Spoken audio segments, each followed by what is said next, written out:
இவங்க பேர் சுபாஷினி. இவங்க டிகிரி படிச்சிருக்கிறதா சொல்கிறாங்க. இப்போ சொந்தமாக கலர் ஃபிஷ் ஷாப் வச்சு நடத்திட்டு வரதா சொல்கிறாங்க. இவங்க பேரண்ட்ஸை ரிட்டையர்டு கவர்மெண்ட் எம்ப்ளாயின்னு சொல்கிறாங்கம்மா. இப்போ இவங்க தான் பேரண்ட்ஸை பார்த்துக்கிட்டு தான் சொல்கிறாங்க. இவங்களுக்கு கூட பிறந்தவங்க யாரும் இல்லைன்னு சொல்கிறாங்கம்மா. இவங்க வீட்டுக்கு ஒரே பொண்ணுன்னு தான் சொல்கிறாங்க.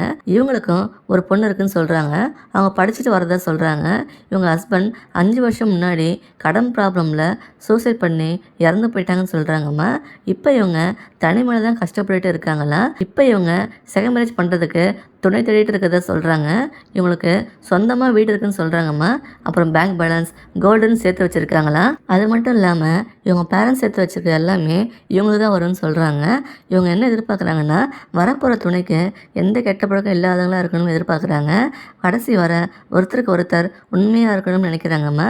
ரிலேஷன்ஷிப்க்கு முக்கியத்துவம் கொடுக்குற ஆளாக இருக்கணும்னு நினைக்கிறாங்க. விட்டு கொடுத்து போகக்கூடிய ஆளாகவும் இருக்கணும்னு சொல்கிறாங்க. இவங்க கலர் ஃபிஷ் ஷாப் வச்சு மாதம் ஒரு நல்ல இன்கம் வந்துட்டு இருக்குன்னு சொல்கிறாங்க. இவங்க நல்லா வெல் செட்டில்டு ஆன ஃபேமிலி தாம்மா. வரப்போகிற துணை இவங்க சந்தோஷமாக வச்சுக்கிட்டு இவங்க பேரண்ட்ஸை நல்லா பார்த்துக்கணும்னு நினைக்கிறாங்க. வேலைக்கு போகணும்னு அவசியம் இல்லைன்னு சொல்கிறாங்கம்மா. இப்படி சொல்கிற ஒரு நல்ல குணவதி யாருக்கும் கிடைக்க மாட்டாங்கம்மா. இந்த மாதிரி ஒரு நல்ல வாய்ப்பை மிஸ் பண்ணிடாதீங்க. இவங்கள பிடிச்சிருந்து இவங்க எதிர்பார்க்குறத உங்களால் பூர்த்தி பண்ண முடியும்னு நினச்சிங்கன்னா அடுத்த ஸ்டெப் எடுத்து வைக்கலாமா. இவங்க உங்களை மேரேஜ் பண்ணிக்கிட்டால் நீங்கள் ரொம்பவே கொடுத்து வச்சவங்க தான்.